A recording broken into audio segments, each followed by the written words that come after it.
Hey everybody, Robbie here at RV Sales of Oregon. Today we're taking a look at this nice little Class B motorhome. It's a Winnebago Fuse, 2019, 23T is the model, 23 footer. This is on the Transit Ford chassis with the, I forget what they're calling it, but it's a Power Stroke diesel. It's a 3-liter turbo diesel, very fuel efficient. 16, 18 miles per gallon is what I've heard that they're getting, and that's pretty reliable. And then obviously for longevity, they're wonderful. They'll go hundreds of thousands of miles without much issue at all. But kind of a snub nose front end. It is a van style front end, that Transit van.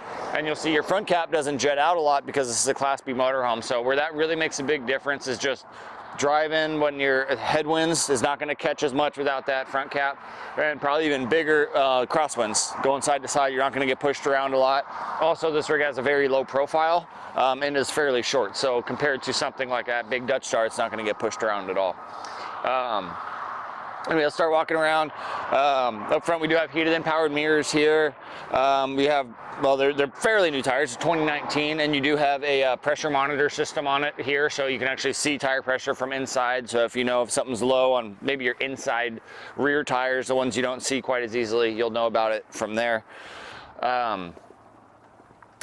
You do have a side-mounted camera. Oh, I believe you do. Excuse me, let me stop talking for a second until I'm sure. Come along, we'll forget I said anything. Down below here, let's see if it's open. Should have a little bit of flat storage. It is goes in about a foot or so, but good for small things, tools, things like that. Here we have our furnace. Right there is our generator. It is a 2500 LP generator.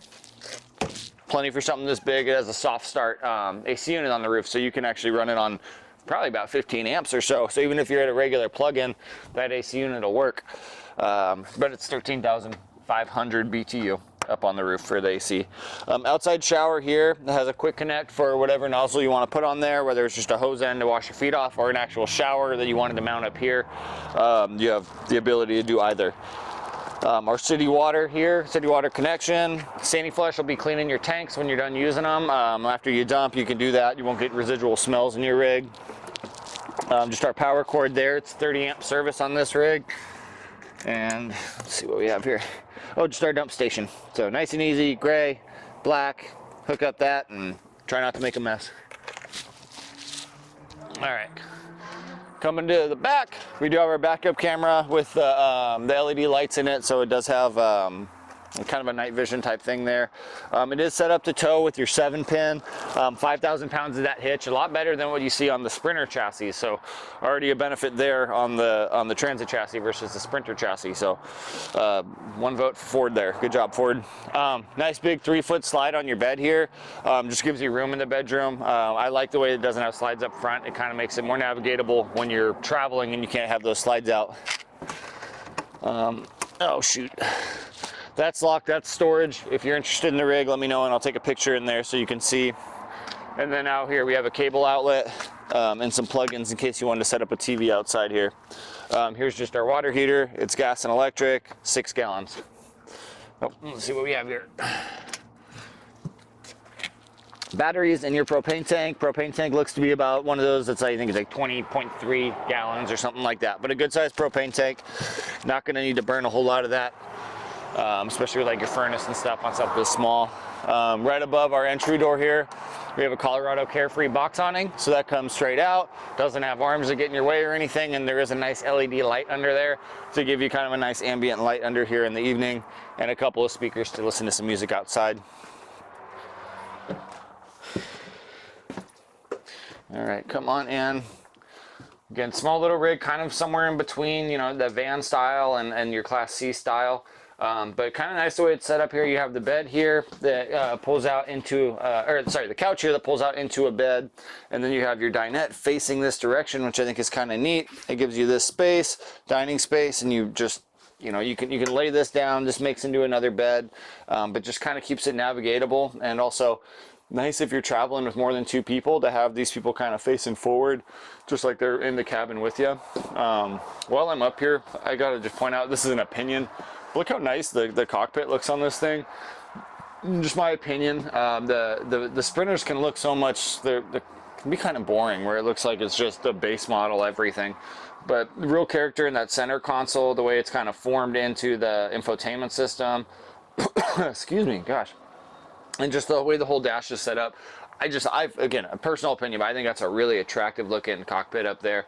You do have your backup camera right up top, so you don't have to use that lower monitor for your backup camera. You can leave that on all the time and still control your stereo, so a nice touch there. And it does have Android Auto and Apple CarPlay and all that stuff in the infotainment center. This rig has about, I think, 20,000 miles on it or so, give or take a couple. I think 22 is what I remember, but I could be wrong. But you've got your smart wheel, you can control your music, everything from there. You can talk into it and say, call so-and-so, set cruise control from the steering wheel. Really nice setup in there. I just think it's, again, my opinion, but I think that's one of the best cockpits I've ever seen on a Class B or C, whatever. Insignia Smart TV here, and some good storage on either side. And this is actually fairly deep, which you can't see. It goes all the way to the side and pretty much as far forward in that cap as it can go.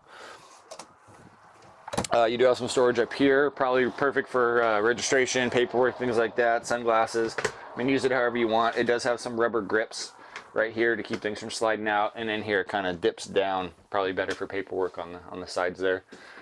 Good storage here, kind of cool how they have them sliding like this, almost like you're on a train.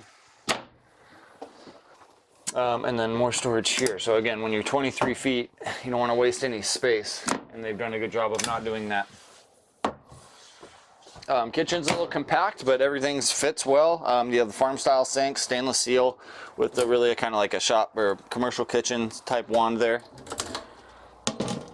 Propane stove. This is just an extra cutting board that covers it, so you can use this as counter space when you're not cooking. 3-burner stove by by Suburban. And then we have the microwave right up top. I don't believe that's convection. Just a regular microwave right up top. More storage up here, and you do have a light and hood fan right above here to keep any smells going into there. Good storage in this thing. Nice deep cabinet there. Drawers, and then deep cabinets. But plenty of storage there. Here we have our central vacuum. So we have attachments that go right into that, and it's a central vacuum, so I don't think I need to explain that one too much. Control panel is all right here. Solar was added onto this thing. There's about 150 watts of solar on this. So that was an option from the factory. Here's your control board for it and your regulator. This is control for a water heater, water pump, to test your tanks, things like that. Start your generator all in one place here. It does have it's not called an Arctic package. It's called I forget what they call it on this style, but it's like an Arctic package or 4 seasons package, extended season, whatever you want to call it. But it's more insulation in the walls. You have heated tanks, bigger AC unit, and a bigger furnace on here, and a few other features. But that's the big stuff. So that's what that is there. That's just a thermostat, and that's a slide control. I want to show you the restroom first, and then we'll take a quick look at the bed. But a corner bath, they normally kind of surprise me how much space you have in there. Again, it's a 23-foot unit, so everything has to fit, and it's easier said than done sometimes. But a really good sized shower. I'm not a massive guy, but I'm over 6 foot. Definitely that with my boots on. This pole is meant for just hanging stuff. It's not supposed to be in here when you shower, so that wouldn't be in your way. But plenty of room. It's got the cool style kind of fog plastic there, so it doesn't take up any space. It's all right in here. Gives you more room when you're getting in and out. And then a porcelain toilet, which if you know, you know. It's just plastic ones aren't the same. It's just not the same. So nice little vanity in here, and a medicine cabinet as well. You also do have control of your water pump from in here too, so you're not getting into the bathroom, getting ready to use it, and then you have to walk out and forget your water pump's off. And anyway, just nice and easy. It's makes sense to do that. And then in our bedroom, they make good space, even with the bathroom here, by having that big slide. When this bed comes in, it just folds in on itself, like so. Actually, the other way, but it folds in on itself like so. And this platform on this part does not move. So this space stays open, and it'll actually kind of slide in on itself, so that you're not really losing space. Obviously, your bed's smaller, but you could even still use it, where these would be right on top of each other. They're obviously smaller, but you can still use it. Another Insignia TV here on a swivel mount. That is a smart TV, so you have that in bed. And awesome windows in this bedroom, you know. And it's not a huge rig. You're barely bigger than a van in something like this. But you have all these windows back here, and it makes the bedroom feel like a big space. And really, it's taking up a very small footprint of the rig. So really well done. You have 12-volt plug-ins on both sides of the bed there, charging a phone without having to run your generator. And you do have plugs back here, too, for things when you do have AC power. I'm going to keep it kind of quick because I don't want to just ramble here. There is a lot of features on this thing I didn't touch on. I apologize. Just reach out to me. I'm happy to share them all with you. Again, it's a 2019 Winnebago Fuse. 23T is the model. Super well cared for rig. I mean, it's a 2019, but it looks like it's brand new. They did you a favor by putting about 20,000 miles on it. They run better after they have some mileage on them. These little diesels do. So you're welcome for having someone put some miles on it for you. And it's ready to go. So again, 2019 Winnebago Fuse 23T here at RV Sales of Oregon. Anything I left out in this video, please just reach out to me. I'm happy to get it over to you. But thank you all for watching the video. I hope you enjoyed it, and take care.